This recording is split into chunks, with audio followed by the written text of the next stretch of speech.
Hey guys, welcome back to the channel. I know I haven't made much content here lately, but we've been running to softball games and I haven't had much time to be out here in the garage. But today I'm going to share something with you that I have had on the brain for quite some time now, and I just haven't ever been able to, put it into effect.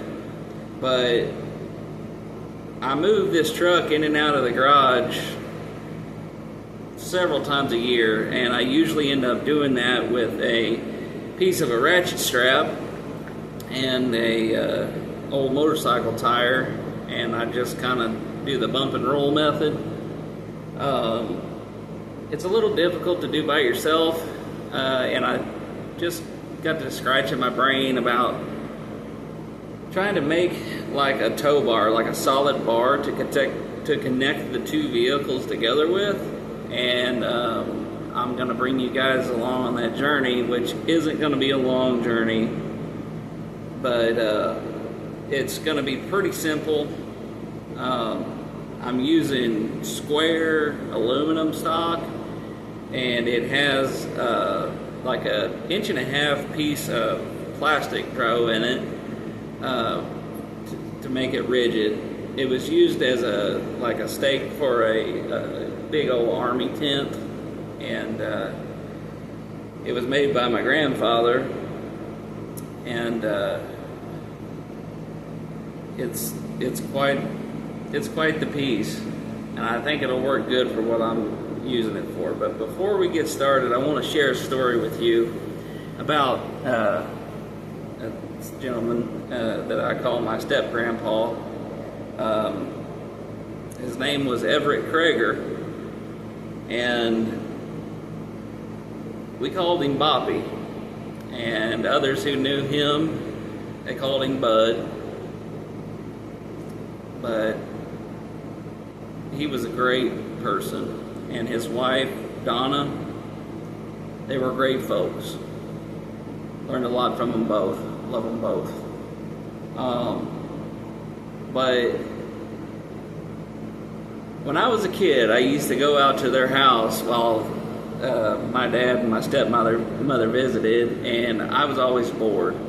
And I figured out that Boppy had a four-wheeler, and it was a kind of a trail utility type of four-wheeler. It's an Arctic Cat. Several of you probably know what I'm talking about. And it was four-wheel drive. First time I ever really experienced a four-wheel drive four-wheeler, and it would just, I'm telling you guys, it would climb up a tree and down the other side. No joke. It was a hoss. Well, I was running the trails and stuff, and ran down through the creek, and I ended up cutting the tire and ended up leaking. So I thought, I'm within eye shot of the shop. I'm going to head back to the house. So I head back there, and I guess some of the family members had used the air compressor that day and just left the hose kind of, wadded up in the floor. And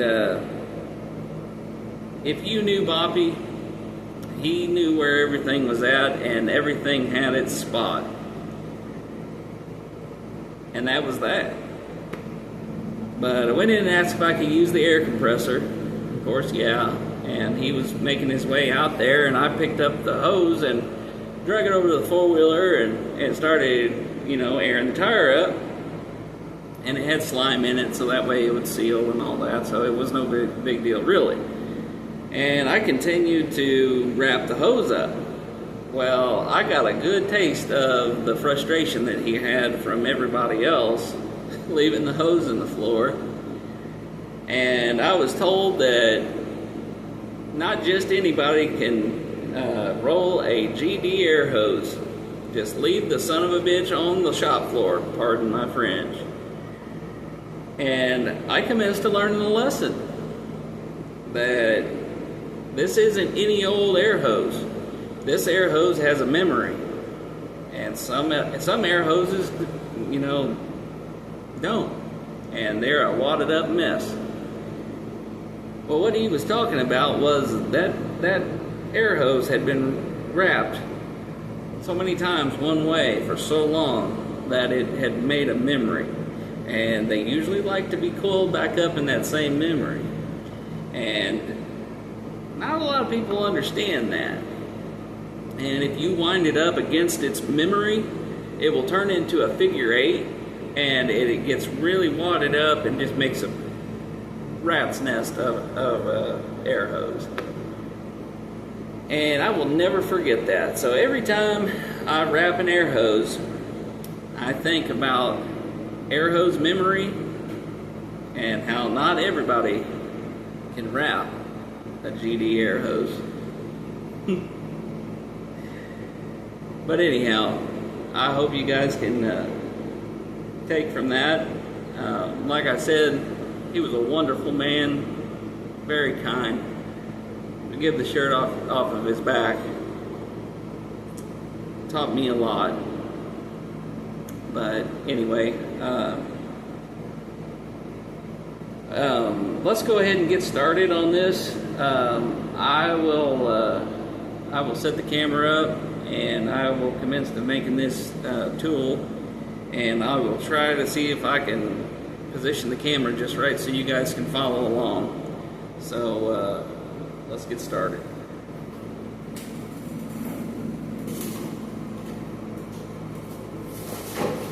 This is the square stock I was telling you about.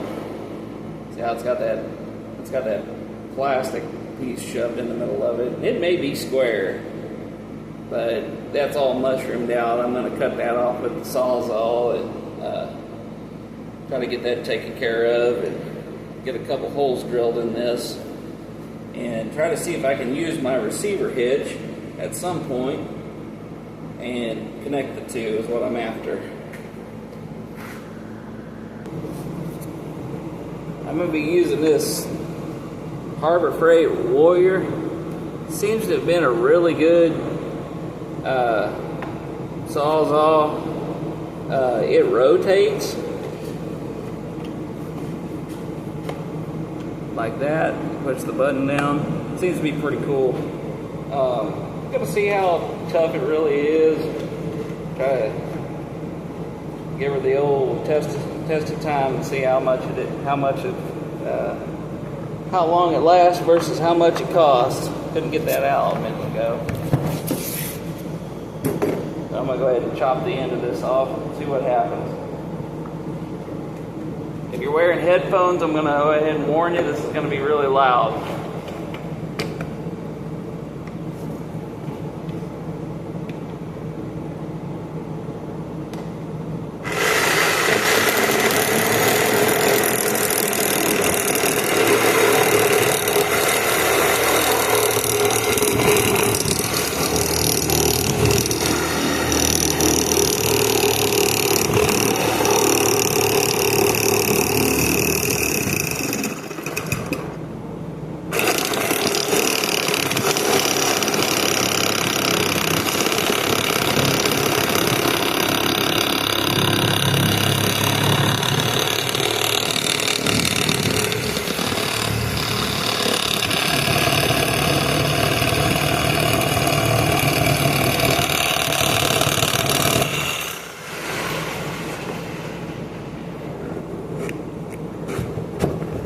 Quite violent. I don't have a vise yet either. But I think this thing is heavy because it's got dirt in it. It is not actually filled with plastic like I thought. Maybe it was just plugged at the end so it could be driven into the ground. But either way, it seems rigid. I think I'm going to end up getting away with it, so probably going to end up being actually better than what I thought it was going to be. But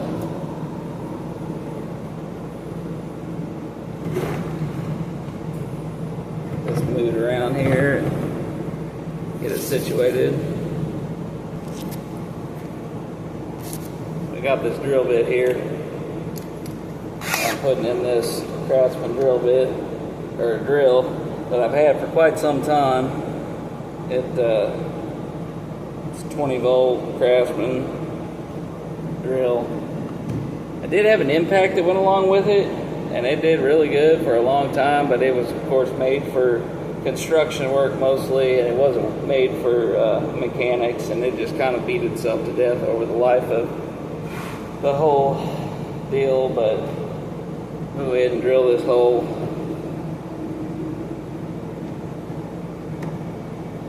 I'm going to be drilling high enough into the stock that it'll have some meat to hold on to. It won't pull through. I don't think we're going to be pulling a lot of weight, but I want it to be able to hold on if there is a jolt.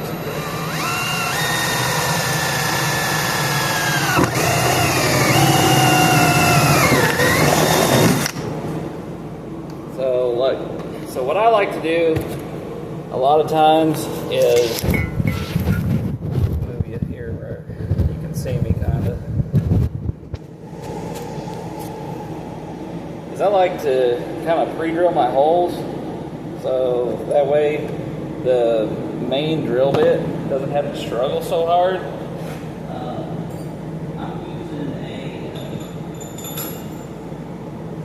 I'm using a bolt to stick through this out of a set of LS 5.3 cylinder heads. I think it'll be enough. If it ain't, we'll figure it out. But this is the drill bit that I'm going to go ahead and, put through it.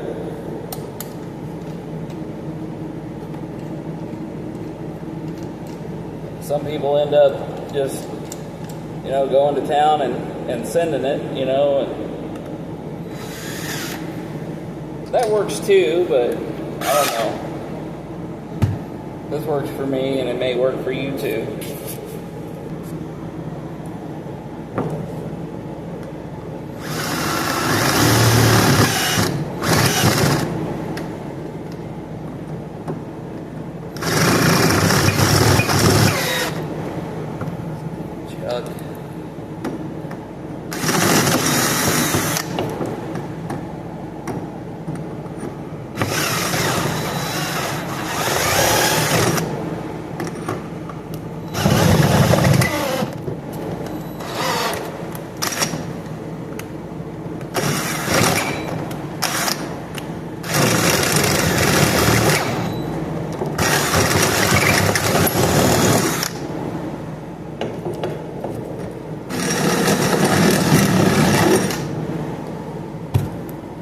See if this works.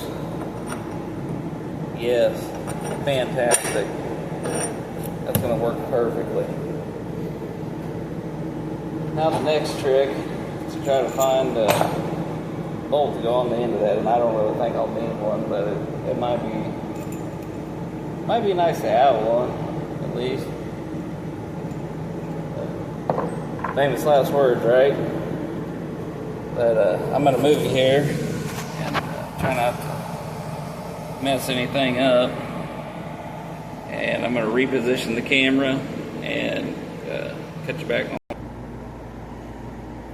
So basically what I'm trying to do here is there's two bolt holes on this bumper right here that I'm going to try to put this thing through, and I got a couple washers I'm going to use, and I'm going to kind of be bolted to it, kind of like that, and I'm going to hook it up to the Reese hitch of the back of my other truck, and I'm just going to try to, send it, see what happens.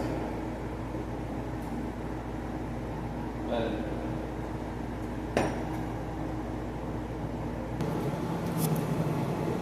alright guys, we're back at the workbench, and I'm going to go ahead and drill the holes for the receiver hitch. That looks like a hole, but that's mud.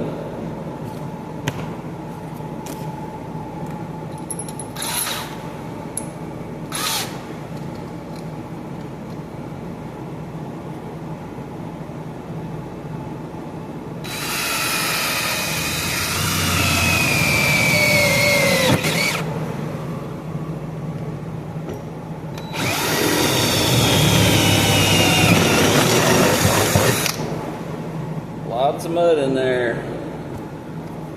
I think I'm using old drill bits.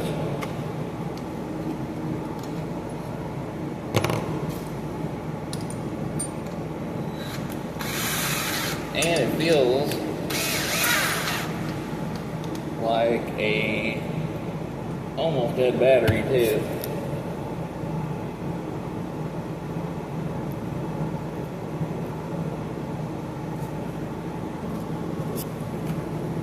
Right. Oh yeah, lots of power. Hot.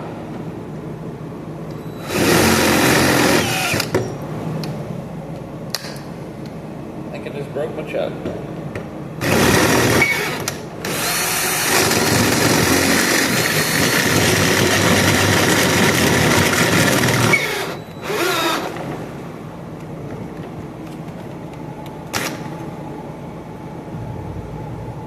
Trying a little lube.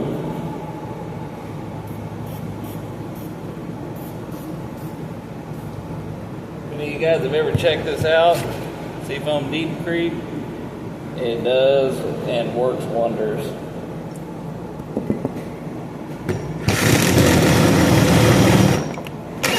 Helps if you're going the right way.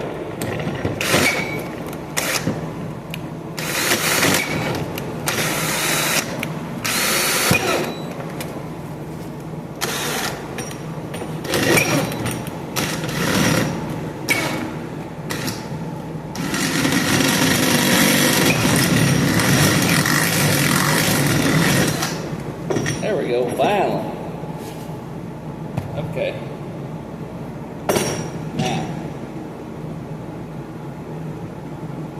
Now that that's drilled,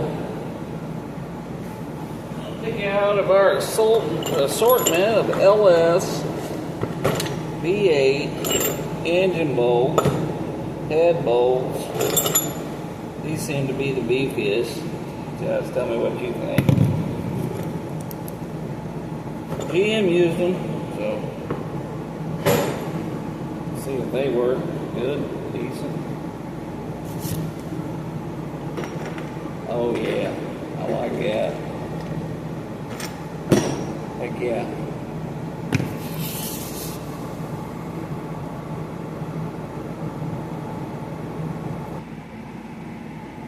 Well, I didn't find any nuts to go on these bolts, but I guess we're gonna figure it out real quick. Oh yes, fantastic. I knew you would love that. You definitely want to be on the floor. Knocked everything over on the way through. Only got one hand. Wow. I'm sure you guys don't want you looking at my head. Just take you guys with me around here to get the old flatty. One of these days I'll be able to afford a camera that can either turn or go forward facing or stuff like that without having to deal with a bunch of crap. Let's see here. Alright. Let's see what happens. Alright. Fires up. Awesome.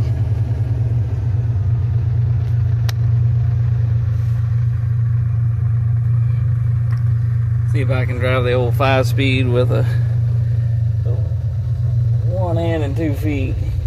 Oh, I got the front wheel chock.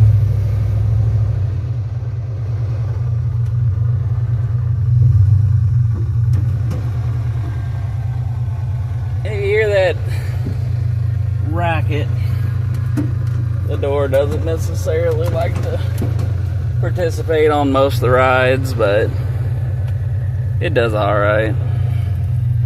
You gotta pull up on it a little bit.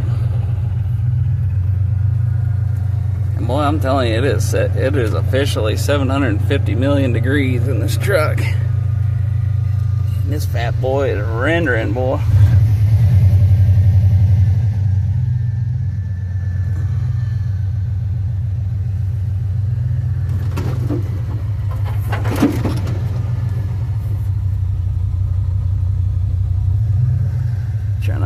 house here. Be making more content. Alright, let's see.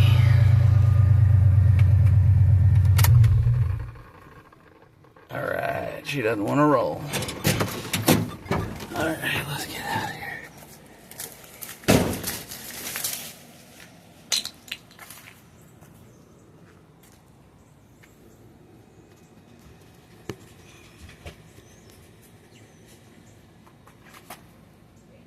Let's see here.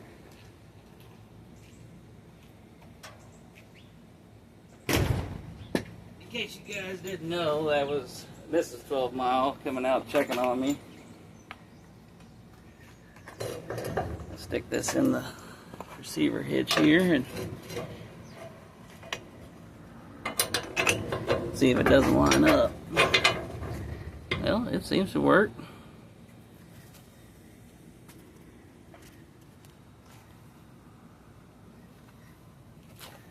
I just kind of stuck it in there and stuck the bolt through it. Doesn't seem to be that bad.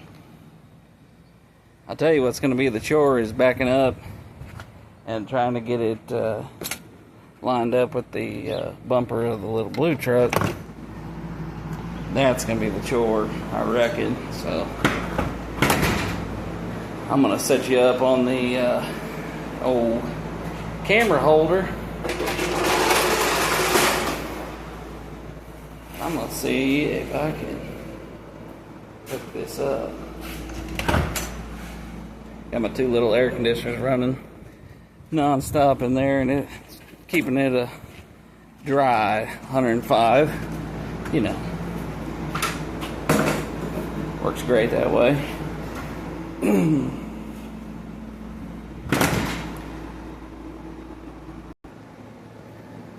Alright, now that I got you guys set up here, I'm going to open up the garage door, and you guys tell me when. Might have to have Miss 12 Mile come out and help me with that.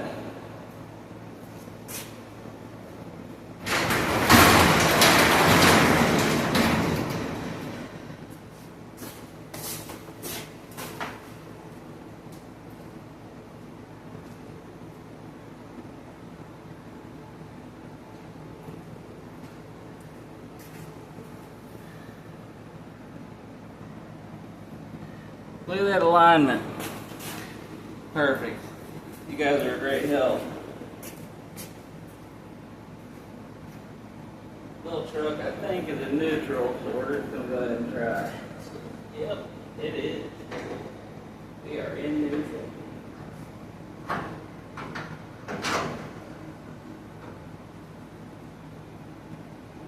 awesome.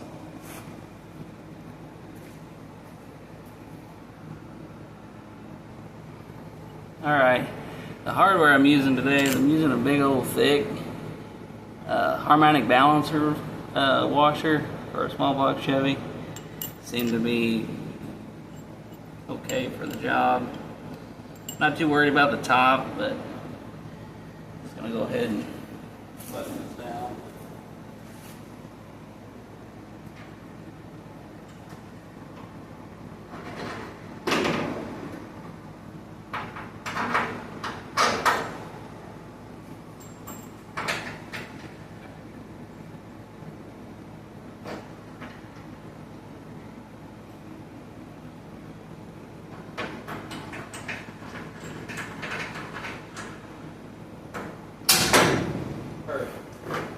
Ended up going with a different size bolt because I am running real thin on hardware around here, so I'm having to rob Peter to pay Paul at some point. I know I'm taking up a lot of time in this video, but I want to thank everybody that watches my videos because they are shaky, loud, and sometimes you don't see my face, so you know it's like kindergartners making my videos. And those of you that are sticking with me, I really appreciate it. Anyway, moving on.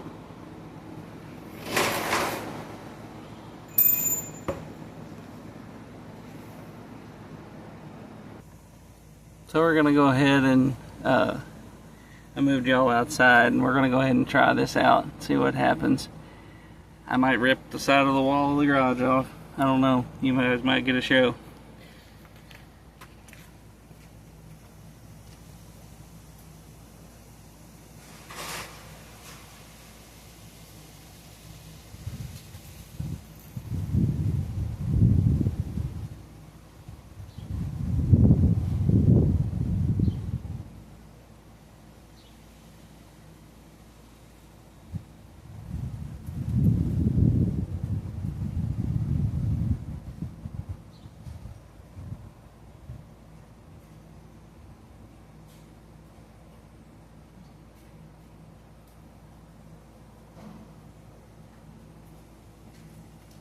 Give it a shot.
Well, looks like it worked.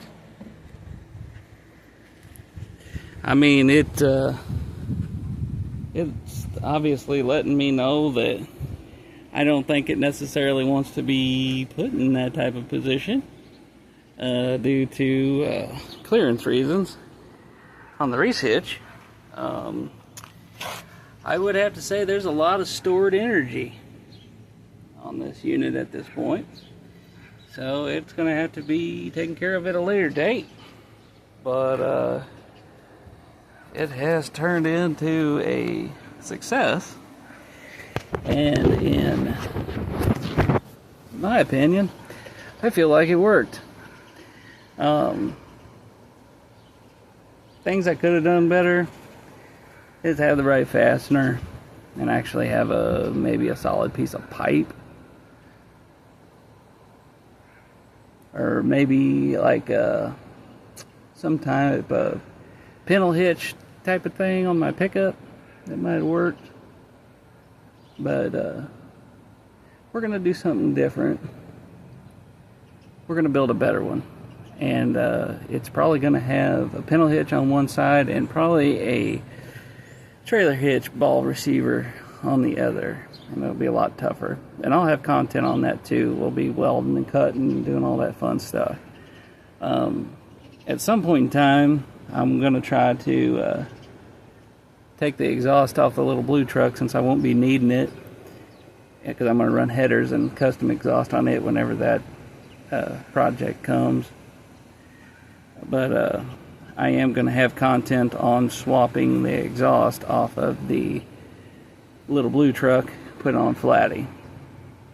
I'm not going to give the details of the exhaust that's on the blue truck, but it is pretty sweet.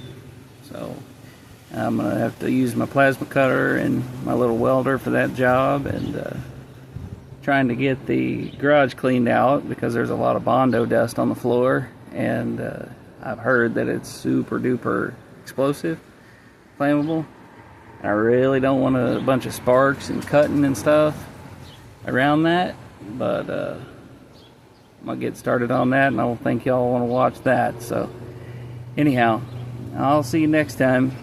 I appreciate you watching. Thanks.